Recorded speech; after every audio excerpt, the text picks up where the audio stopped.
আছেন সবাই? আমার চ্যানেলে আপনাদের সবাইকে স্বাগত।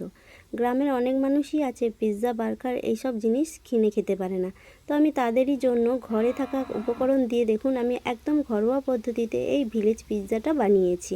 খেতে কিন্তু খুবই লোভনীয়, তেলও বেশি পড়েনি। তো এই জন্য দেখুন আমি 1 কাপ মতো সুজি নিয়েছি, টক দই নিয়েছি, পেঁয়াজ, আলু সেদ্ধ, টমেটো।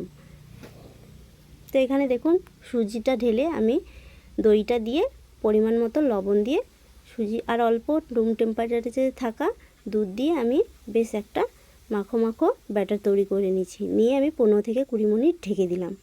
তো দেখুন 15-20 মিনিট পর যখন আমি ফিরে এলাম, কি সুন্দর সুজিটা আমার ফুলে উঠেছে। তা আমি এটা একটা দুধ দিয়ে বেশ একটা থিক ব্যাটার বানিয়ে নেব।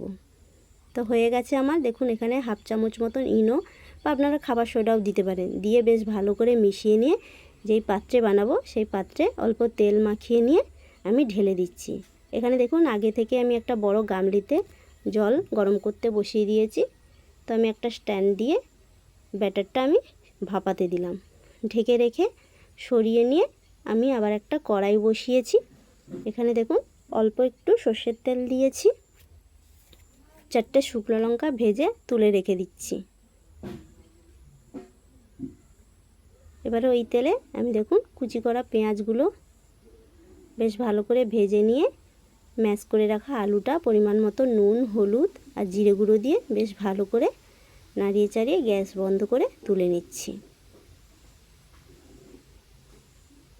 তো তোলা হয়ে গেছে। দেখুন এখানে দেখুন আমার টমেটো কুচি রয়েছে, লঙ্কা কুচি আর যে শুকনো লঙ্কাটা ভেজে রেখেছিলাম সেটাকে বেশ ভালো করে গুঁড়িয়ে নিয়েছি। আর দিয়ে দিচ্ছি চাট মশলা, আর দিচ্ছি ভাজা জিরে গুঁড়ো, আর দিয়েছি আচারের তেল।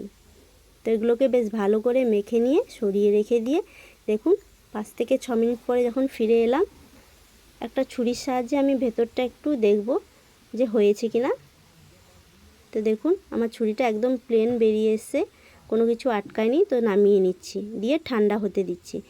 দেখুন কি সুন্দর আমার হয়ে গেছে সুজির এই কেকটা। তো আমি এটাকে দুভাগে ভাগ করে নিয়ে একটা লেয়ার সরিয়ে রেখে দিয়ে তার উপরে ওই মেখে রাখা আলুর এটা বেশ ভালো করে মিশিয়ে নিয়ে তার উপরে আরেকটা চাপিয়ে দিয়ে সুন্দর করে কেটেছি। তো দেখুন এবারে একটা প্যান আমি গরম করতে বসিয়ে সর্ষের তেল দিয়ে তাতে কারি পাতা ও কালো সর্ষে ফোড়ন দিয়েছি। তো একটু হয়ে গেছে। এবারে আমি এই কেটে রাখা টুকরোগুলোকে আস্তে আস্তে এপিট ওপিট লাল করে ভেজে নেব। দেখুন এক পাশ হয়ে গেছে আমার, দ্বিতীয় পাশটা ভেজে নিয়েছি, নিয়ে তুলিয়ে নিয়েছি। রেডি হয়ে গেছে আমাদের ভিলেজ পিৎজা। ভালো যদি লেগে থাকে লাইক, শেয়ার ও সাবস্ক্রাইব করে দেবেন। ধন্যবাদ।